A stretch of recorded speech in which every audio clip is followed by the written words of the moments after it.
Rahayu Sagung Dumadi. Rahayu Mardika.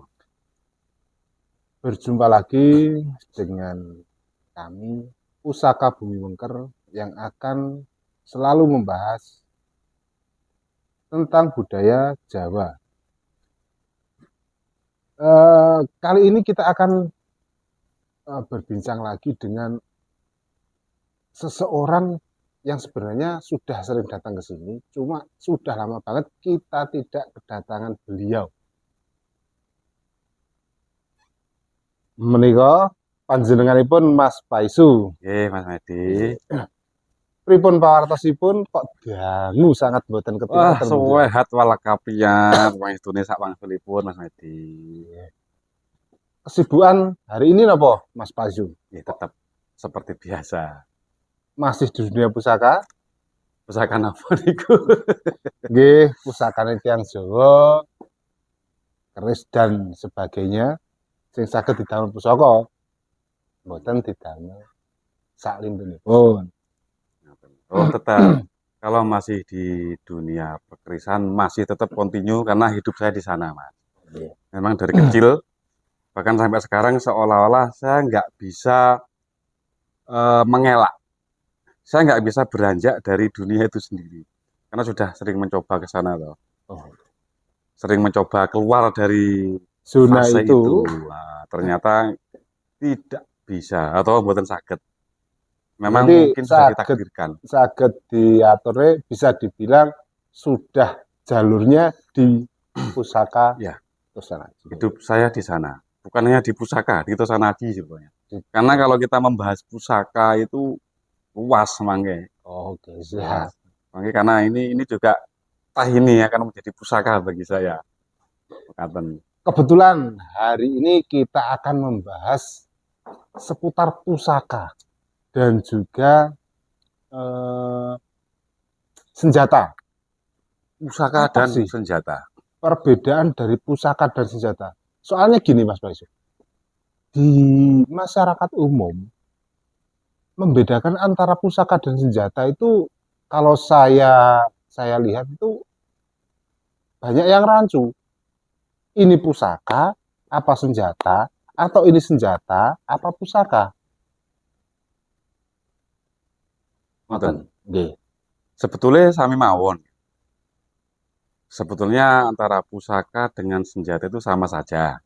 Sebetulnya loh, secara umum. Yang mau dijadikan senjata itu apa? Kan ngoten. Yang mau dijadikan pusaka itu apa? Sebentar. Berarti kalau gitu menurut sepemahaman Mas Paisu dulu tentang pusaka dan senjata itu sendiri. Pusaka itu apa? Senjata itu apa? Senjata itu sesuatu yang saya gunakan setiap hari. Senjatanya apa? Kayak nganu iki apa, Mas? Kayak merangi misalnya. Kayak merangi, kayak senjatanya apa? Oh ya. Kalau ada orang yang bilang, Mas, nek kayak merangi iki pusakane apa? Itu salah. Karena pusaka sama senjata kan barusan saya ngomong padha wae to. Nggih. Padha wae ning beda Ini beda. Kalau pusaka itu sesuatu yang sudah pernah berjasa. Entah itu secara apa bahasa Indonesia ya. Yang pernah berjasa ke kita. Dereng nangkep kula. Contohnya lebih mudah dipahami. Kula tak kalih nyumet rokok kersane radi saged ngematne. Nek senjata itu otomatis salah satu benda yang kita gunakan selain untuk kehidupan sehari-hari, juga kita gunakan untuk perang. Kalau zaman dulu itu untuk perang, kita menggunakan senjata. Tidak menggunakan senjata. Bisa dipahami. Oh, tidak menggunakan pusaka. Kalau pusaka itu beda. Kayak doa ibu itu juga sebagai pusaka. Kalau senjata ya kayak mau ngomong perangi kae. Arep ngirongko pusakane apa? Senjatane apa? Senjatane iki. Kebanyakan senjata yang secara umum, secara global yang dibilang sebagai senjata itu adalah elek-elek ngomong senjata tajam. Berarti senjata itu berupa benda, harus berupa benda. Ngoten. Iya no, Hmm, kalau pusaka belum tentu berupa benda. belum tentu. Doa itu Selama juga pusaka. sesuatu itu mendatangkan apa ya namanya? Berjasa atau mendatangkan apa? Pusaka. Kategorinya pusaka. Kategori Iya ya, pusaka. pusaka itu bagaimana? Lebih jelasnya Satu, dulu. spirit. Semangat, dorongan. Seperti itu. Lek ngomong untuk bahasa Indonesia yang baik dan benar itu saya itu anu Mas. Aho. Aho. Terus Jadi pusaka itu salah satu media terlepas dari itu doa atau benda sendiri. ya, Begitu kita melihat benda itu, oh iya, aku ditanggungan iki.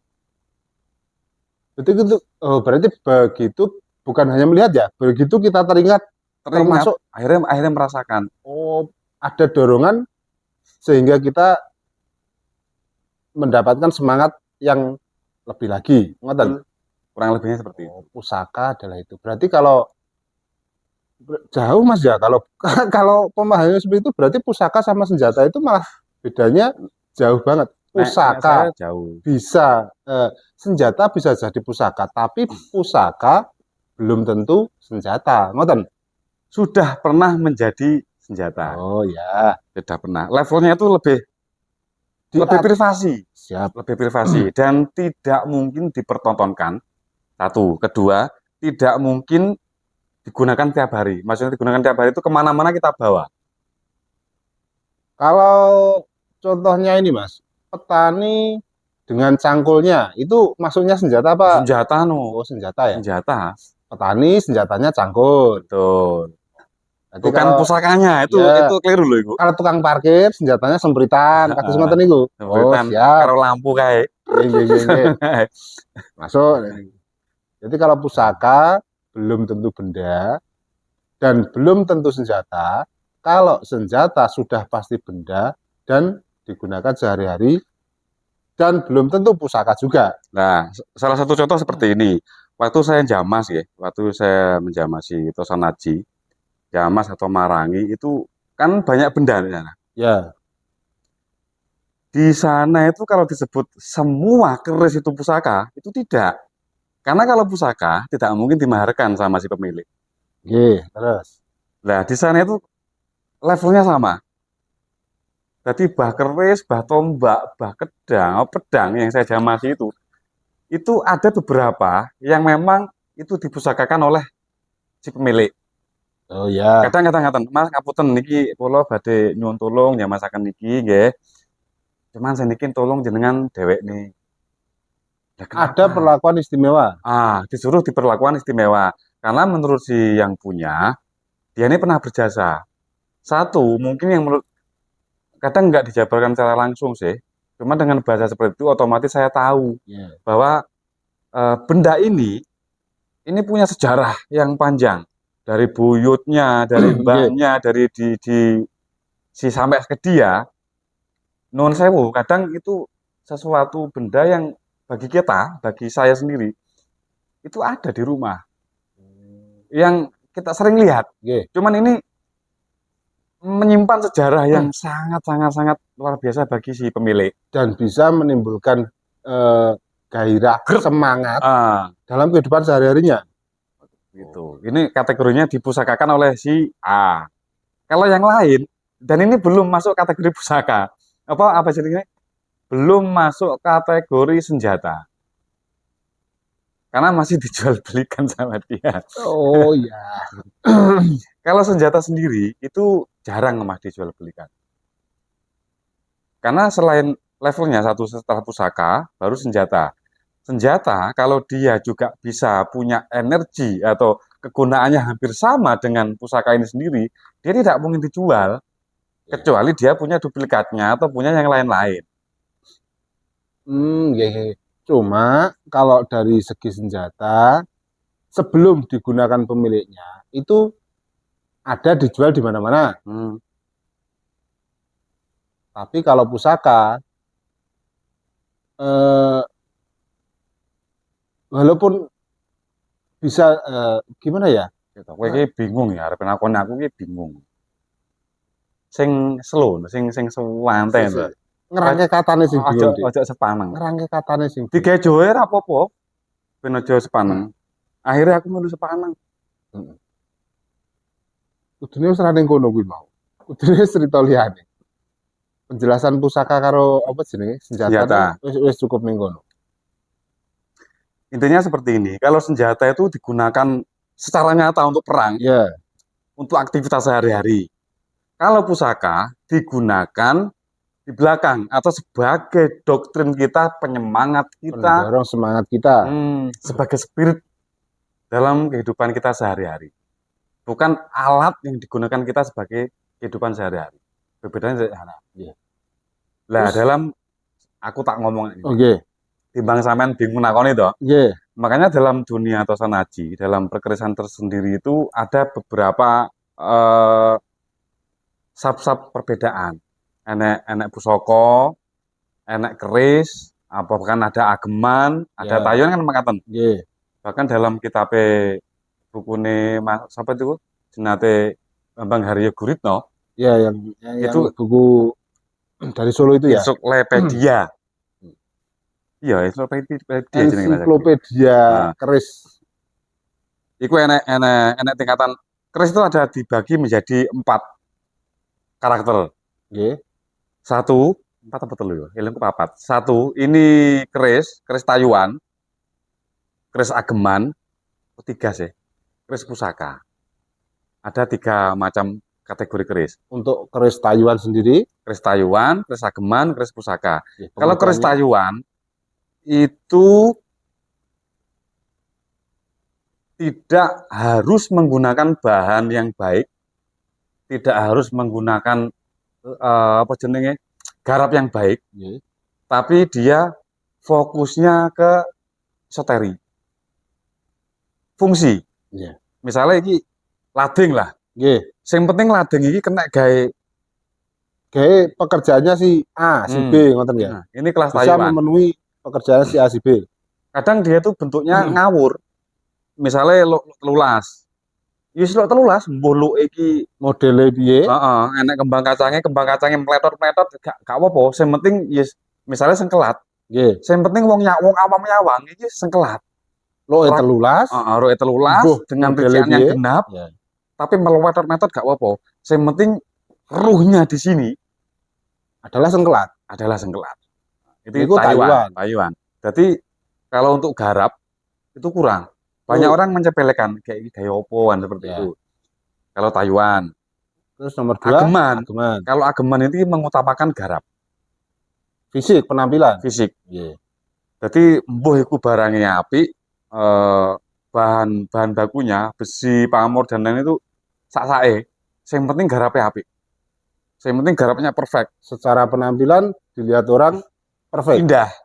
Ada indahnya. Wong nyawang langsung cinta. Pasti wah gitu. Dan bisa juga ini tanpa melalui ritual kayak selamatan atau pametri dan lain-lain itu gak aneh sidikorone. Kalau yang ini yang diutamakan sidikoro, selamatani dulu. Yang tayuan tadi. Yang tayuan. Kalau yang ageman itu tidak. Kalaupun ada itu hanya bonus. Jadi kalau tayuan bahan iki iso bener iso ndak, iso apik iso elek, yang penting garapnya perfect. Fisik visualnya menarik. Kalau yang yang ageman. Kalau yang kategori pusaka yang memang empu itu menciptakan keris ini dipusakakan oleh empunya, itu satu dari bahannya pilihan. Pasti pilihan dari bahan pilihan. Terus dari garap juga seperti ageman. Perfect juga. Perfect. Dilihat secara visual pun juga menarik. Eman bahannya. Bahan bagus. Kualitas grade A, garapnya visual bagus, menarik, bagus, istimewa, antal-antal bahasanya Ponorogo antal-antal. Garapnya juga bagus dan melalui ritual sidikoro, selamatan dan lain-lain. Melalui yang 2 ini. Jadi 2 ini tadi tercakup 1 jadi pusaka itu tadi. Ya. Pusaka sudah pasti melewati 2 garap itu tadi. Betul. Dan itu pasti. Dan ada ciri-ciri tertentu, Mas. Kategori pusaka seperti apa itu ada ciri-ciri tertentu. Kalau memang kita itu berkecimpung ke dunia tosanaji, kita tidak hanya mengandalkan ngapek yon ini tok. itu pasti kita akan peduli juga. Aku yo gak apa-apa lah duwe Taiwan emang itu yang tak butuhkan. Cuman seanda-andake grade saya juga harus Punya naik pusaka. dan ini pasti mahal secara nominal, pasti Ya, karena dari segi bahan keseluruhannya sendiri mencakup ke sini sudah karena yang istimewa. mempusakakan empunya. Beda lagi ini bisa menjadi pusaka kalau memang dia sudah bekerja atau punya jasa ke si pemilik ke anak turunnya. Ini dipusakakan oleh yang punya. Kalau yang ini empunya yang dari mempusakakan. pembuatannya pun sudah dipusakakan dari oleh empunya. Dipusakakan sama empunya. Dan itu ada ciri-ciri tertentu. Jadi ada ciri-ciri tertentu dalam Tosan Aji bahwa Tosan Aji ini dipusakakan oleh si empunya. Otomatis ini akan bisa mencakup kedua-duanya atau ketiga-tiganya. Nah, itu kan yang jarang diketahui oleh pecinta Tosan Aji. Karena mayoritas Tosan Aji itu kan juga terbagi menjadi 3 juga. Satu itu Tosan Aji seneng sing penting awek doyone. Kedua, seneng sing penting aku gak ngurus doyo, sing penting api indah, rambut melestarikan budaya Nusantara. Ketiganya aku yang ini yang berat. Dan ada ciri-ciri tertentu untuk kualitas ini dipusakakan oleh empunya atau si pemilik. Kalau dari Tosan Aji sudah jelas seperti yang jenengan jelaskan ini tadi. Sekarang beralih ke senjata. Banyak cerita-cerita, dongeng-dongeng kalau seperti keris dan tombak dan lain sebagainya lah. Itu diceritakan malah bukan sebagai pusaka, tapi sebagai senjata. Contohnya ceritanya Ken Arok. Kerisnya dipakai untuk membunuh empu si pembuatnya sendiri dan juga rajanya dia saat itu. Berarti kan itu fungsinya sebagai senjata. Kalau seperti itu tanggapannya bagaimana, Mas? Aku tak takon Ken Arok itu sapa to? Saya sebenarnya juga tidak tahu. Ken Arok itu dari saya kecil itu nama itu ada di buku sejarah malah. Di buku sejarah. Ya, iya, itu malah di buku sejarah nasional. Singosari ya, itu ada. Tapi setelah saya pelajari semakin ke sini, itu ternyata tidak ada di literasi sejamannya dan juga di prasasti. Karena itu gasut. Asu ya. Nek bahasa Inggris itu kan Mas gatel. Ra enek sejarah menunggu lek jare kuwi Israel. Bos, mungkin ceritanya Ken Arok ataupun Aryo Penangsang karo sapa kuwi. Ya, termasuk cerita Aryo Penangsang yang berkelahi dengan Panembahan Senopati kalau tidak salah. Sampai Aryo Penangsang mati katanya dengan tombak Kanjeng Kyai Pleret dan dia ususnya melawar karo-karuan goro-goro kerise dhewe. Ya istilahnya seperti itu lah. Dongeng-dongeng yang beredar itu kan seperti keris dan tombak itu malah untuk alat perang sebagai senjata. Itu tanggapannya Mas Paisu bagaimana? Ya, itu sangat bertolak belakang dengan paham saya sendiri. Soalnya gini, dengan adanya cerita-cerita itu, menurut saya pribadi, itu sebenarnya sebagai alat untuk menggiring opini agar masyarakat itu tahu baik.